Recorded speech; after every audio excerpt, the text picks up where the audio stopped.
Assalamualaikum warahmatullahi wabarakatuh. Di sini saya akan menjelaskan tentang tantrum pada anak usia dini. Perkenalkan, nama saya Irma Safitri dengan NIM 2102102011044, mata kuliah Konsep Dasar Pendidikan PAUD. Definisi tantrum. Tantrum adalah luapan emosi pada anak usia dini seperti menangis dengan nada tinggi, kakinya menendang-nendang, berguling-guling di lantai, hingga melempar-lempar barang di sekitarnya. Tantrum biasanya disebabkan oleh keterbatasan bahasa atau kemampuan berbahasa anak untuk mengekspresikan perasaannya, dan juga ada yang disebabkan oleh gangguan perilaku ataupun psikologis anak. Ada penyebab terjadinya tantrum, yaitu kelelahan dan mengantuk tapi tidak bisa beristirahat. Hal ini akan mempersulit anak untuk tetap tenang. Selanjutnya ada lapar. Tantrum juga terkait dengan rasa lapar karena perut kosong membuat si kecil stres. Selanjutnya ada situasi yang meresahkan atau membuatnya tidak nyaman, misalkan berpisah dengan orang tua, bertengkar dengan saudara, hingga berebutan mainan dengan teman. Ya, selanjutnya menginginkan sesuatu. Tantrum bisa jadi cara yang dibuat-buat oleh anak-anak untuk membuat orang lain memenuhi keinginannya.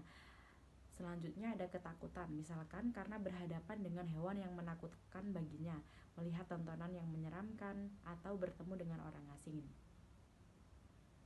Selanjutnya ada perubahan situasi. Setiap berada di ruangan yang tiba-tiba ramai dan berisik, tidak betah lama-lama di ruangan yang sempit atau merasa kepanasan. Selanjutnya ada pola asuh yang terlalu memanjakan. Apabila kemauan si kecil selalu dipenuhi, ia akan menunjukkan amarah ketika sesekali waktu keinginannya tidak dituruti.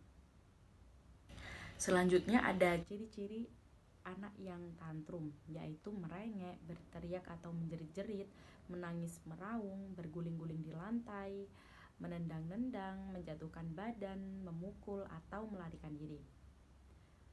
Selanjutnya ada upaya untuk menangani anak yang tantrum, yaitu yang pertama, lebih mengenal dirinya, kemampuannya, sifatnya, kebiasaannya, dan kesenangannya. Yang kedua ada mengembangkan potensi yang dimilikinya. Yang ketiga, mengatasi kesulitan yang sedang dihadapinya. Yang keempat, menyiapkan perkembangan mental dan sosial anak untuk masuk ke lembaga pendidikan selanjutnya. Yang kelima, pergi ke tempat yang tenang, di tempat yang sepi. Anak biasanya mengeluarkan emosinya tanpa merasa terganggu dengan kehadiran banyak orang yang berlalu lalang. Bunda pun tak perlu takut orang lain merasa terganggu karena hal ini. Selanjutnya ada teori dari Abraham Maslow. Sebagaimana diungkapkan oleh seorang ahli psikologi, Abraham Maslow mengungkapkan bahwa manusia saentro dunia membutuhkan kebutuhan dasar yang terdiri dari 5 jenis kebutuhan dasar. Teorinya ini dinamakan hierarki kebutuhan. Kebutuhan dasar manusia tersebut yaitu yang pertama, ada kebutuhan pertama yaitu kebutuhan fisiologis seperti rasa haus, lapar, membutuhkan pakaian, dan lain sebagainya. Yang kedua, kebutuhan akan rasa keselamatan, kenyamanan, proteksi, serta bebas akan rasa takut. Yang ketiga, ada kebutuhan kasih sayang serta memiliki hubungan yang hangat dengan orang lain agar anak merasa bahwa dirinya adalah bagian dari kelompok. Yang keempat, kebutuhan dihargai serta dihormati oleh orang lain. Yang kelima, kebutuhan keinginan dirinya atau individu akan mengembangkan dirinya ketika kebutuhan 1-4 sudah terpenuhi.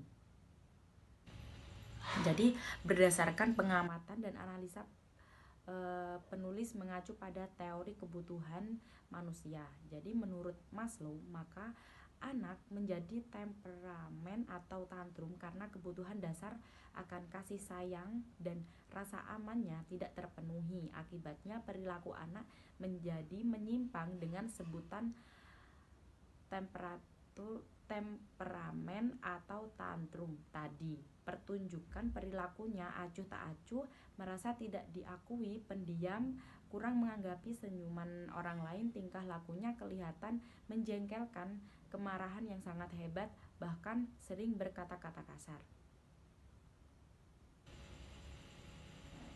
Jadi kesimpulannya, anak yang menunjukkan perilaku temperamen atau tantrum jangan sesekali dimarahi atau diberi hukuman, karena temperamen atau tantrumnya akan semakin menjadi-jadi. Akan tetapi berilah perlakuan yang nyaman, aman, menyenangkan, kehangatan, kelembutan, dan kesejukan pada anak dengan penuh cinta dan kasih sayang. Ajak anak berbicara apa yang ia inginkan, bukan berarti setiap keinginannya dipenuhi, tapi beri penjelasan, alasan yang bisa dipahami anak. Apabila ada keinginannya yang tidak bisa dipenuhi, dan beri alternatif lain untuk memenuhi keinginan itu. Sekian yang saya sampaikan, kurang lebihnya mohon maaf. Terima kasih dan wassalamualaikum warahmatullahi wabarakatuh.